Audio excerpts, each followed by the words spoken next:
जब राजाओं का अत्याचार बढ़ चुका था, चारों ओर मानवता त्राहिमाम कर रही थी, ऐसे समय में एक महापुरुष ने इस धरती पर जन्म लिया, जिसको आज हम भगवान परशुराम के रूप में जानते हैं।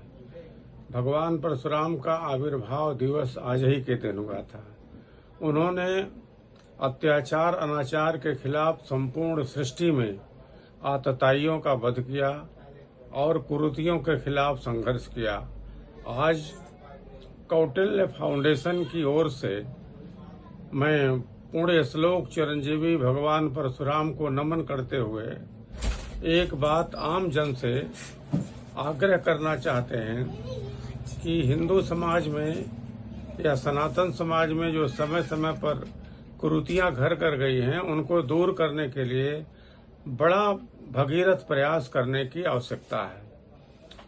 भगीरथ प्रयास है, जैसे हमारे यहाँ किसी की मृत्यु होती है, कर्मकांड के समय महापात्र भोज बड़ी ही आक्रामक स्थिति में हो जाता है। व्यक्ति के यहाँ मृत्यु है, उसके यहाँ विपत्ति पड़ी है, लड़का है, जवान है, वृद्ध है, माता है, कोई भी मरा हुआ है। मरना तो अपने आप में एक शोक है, लेकिन उस समय महापात्र व्यवस्था के लोग आकर के जिस तरह से हमारा शोषण करते हैं, हमको धमकाते हैं और सार्वजनिक रूप से भाई बंधुओं में जलील करके हमसे धनादोहन करते हैं, यहाँ तक कि रुपया पैसा गाड़ी घोड़ा तक की मांग कर डालते हैं। इस व्यवस्था से सनातन से धीरे धीरे लोगों का मुंह मुड़ता जा रहा है। अगर यह व्यवस्था सनातन धर्म के लोगों ने, अनुयायियों ने नहीं स्वीकार किया और उन्होंने मितव्ययिता नहीं बरता, तो सनातन में वह वर्ग जो है जिसकी अर्थव्यवस्था कमजोर है और जो ये चाहता है कि हमारा काम न्यूनतम खर्चे में हो जाए, वह अनायास रूप से आर्य समाज या गायत्री परिवार की ओर भाग जाएगा। आचार्य शंकर ने चारों पीठों की स्थापना करके सनातन समाज में व्याप्त कुरीतियों और बौद्ध में व्याप्त अत्याचारों को दूर करने का काम किया था। आज स्थिति ये आ गई है कि हमने पौरोहित व्यवस्था को लेकर के इतना गंदा काम कर डाला है। तीर्थों में हमारे साथ डकैती होती है, गया में हमारे साथ लाठी लेकर के पंडा पुरोहित मारपीट करते हैं। मंदिरों में जाइए तो 500 रुपया दे दीजिए तो महाकाल का दर्शन हो जाएगा, और तिरुपति बालाजी जाइए या कहीं भी जाइए तो पैसा दे दीजिए तो उसकी अलग लाइन हो जाएगी। भगवान के यहाँ पैसा दे करके वीआईपी दर्शन करने वाला व्यक्ति सबसे बड़ा अपराधी है।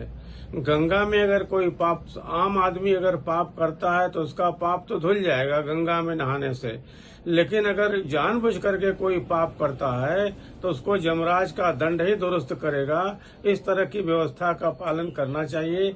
जिस तरह से हमारे यहाँ सनातन परंपरा में शादी विवाह अनेक, और उसके बाद सबसे बड़ी बात यह है कि महापात्र भोज गया दान, और उससे भी बड़ी भयंकर बात यह है कि किसी के यहाँ शादी विवाह हुई, बच्चा पैदा हुआ, तो न किन्नर अपने ही समाज के लोग हैं, उनके प्रति हमारी सबकी सहानुभूति होनी चाहिए।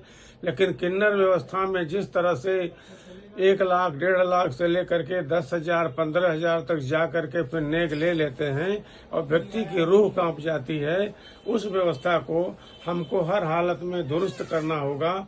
और हर व्यक्ति को भारतवर्ष के इस बात को अपने अंदर, जो एतद् देश प्रसूतस्य सकाशादग्र जन्मनः स्वम चरित्रम शिक्षेरन पृथिव्याम सर्व मानवा, सबको स्वीकार करना होगा। हमारे आस पास पड़ोस, सामाजिक समरसता, सामाजिक न्याय, सबको ध्यान में रखते हुए सनातन की उच्च पताका को फहराने के लिए देवता नहीं आएंगे। जो व्यक्ति अपनी रक्षा नहीं कर सकता, उसकी देवता रक्षा नहीं करते। इसलिए सनातन की रक्षा सनातन के लोग ही करें। और इस सनातन से सबसे बड़ी बात है कि जो अत्याचार हो रहा है, चाहे अयोध्या में हो, चाहे काशी में हो, चाहे तिरुपति बालाजी में हो, चाहे गया में हो या कहीं भी हो, तीर्थों में हो, उन तीर्थ पुरोहितों पर भी सरकार को लगाम लगाना चाहिए और एक निश्चित मानदेय की राशि तय करनी चाहिए। हाड़ कांप जाता है गया में जाने वाला व्यक्ति, जिस तरह से पुरोहितों के सामने गिड़गिड़ाता है और तीर्थ पुरोहित डंडा लेकर के उसके सामने खड़े रहते हैं और वहां उसके दिमाग में आता है कि हम अर्थहीन हैं, इसलिए हमको इतना प्रताड़ित किया जा रहा है। भारत सरकार को, धर्माचार्यों को, शंकराचार्यों को इस पर प्रयास करना चाहिए, इस कुरीति को ध्यान में रखना चाहिए। कौटिल्य का फाउंडेशन एक बार आचार्य चाणक्य ने चंद्रगुप्त को स्थापित किया था। एक बार आप सारे लोग कौटिल्य फाउंडेशन को सहयोग दीजिए और समाज में नए स्वर्ण युग की स्थापना के लिए सनातन स्वर्ण युग आएगा, तब जाकर के इस देश में अच्छा कल्याण होगा। इसलिए सनातन परंपरा में सर्वे भवन्तु सुखिनः, सर्वे सन्तु निरामयाः, सर्वे भद्राणि पश्यन्तु, माँ कश्चित् दुर्भाग् भवेत्, इस सिद्धांत का पालन करें, तब जाकर के आगे सनातन चलेगा, अन्यथा सनातन पर प्रश्न चिन्ह लग जाएगा। धन्यवाद।